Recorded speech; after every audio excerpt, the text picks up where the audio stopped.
Hello kapamilya, good morning po. Mag-harvest ulit tayo ng bunga ng ating ampalaya at ito naman masarap na ulam ito. Kaya ayan yung ating ampalaya. Kung nakikita nyo, tingnan nyo itong isa nasira. Hindi natin napitas kaagad at yan kasi kaya naninilaw na ganyan. Butas na nung mga insekto. Siyempre pagka ganyan hindi rin maiwasan na may mga insekto dito sa ating garden at alam nyo naman na hindi tayo nag-i-spray ng mga kung ano. Kaya ayan kapamilya, yung ating mga gulay, ayan po. Ito yung ating ampalaya at may mga bunga pa siyang maliliit. Kaya maganda talaga pag may mga ganito tayong pananim kapamilya. At syempre yung kinukuha natin pang ulam na yan. Kaya magandang may mga tanim tayong ganito. At fresh talaga yung kinukuha natin sa garden. Kaya ayan kapamilya, napakaganda pong magtanim-tanim at rewarding pagkayang mga pananim natin namumunga na sila at nagbibigay na sing blessings. Kaya maganda talaga pag meron tayong tanim.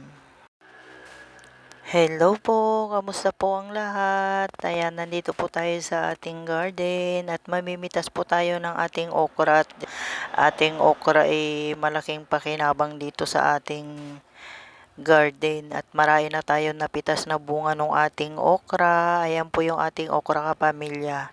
Ayan o. Alam nyo po ba kapamilya na napakagag may mga pananim ka at namimitas ka na nung mga bunga nung pinaghirapan natin.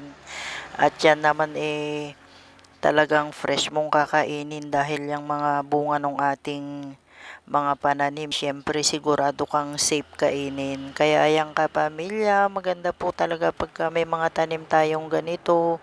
At siyempre pagka gusto mong magluto, kahit anong gusto mong luto dyan sa mga ganyan, pwede dahil merong kakukuha ka lang dyan sa garden mo.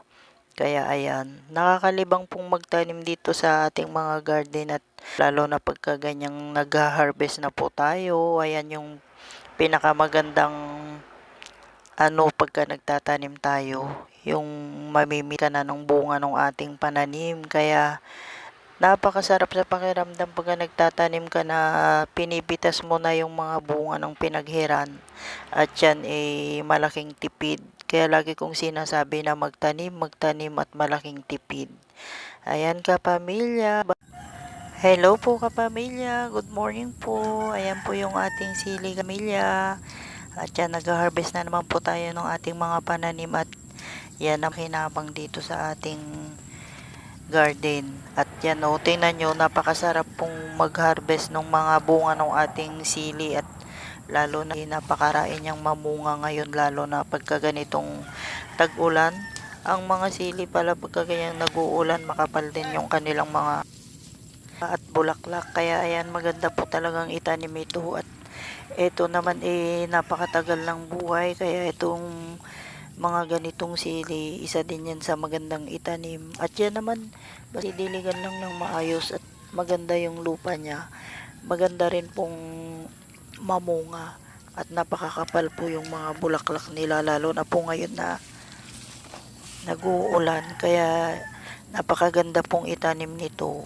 At ito naman napakarain na niyang ibinubunga namumunga pa rin at syempre maganda nga po yung panahon. Kaya ayan yung ating mga sili, marami pa rin siyang bunga. Pero itong sili na to old na po ito.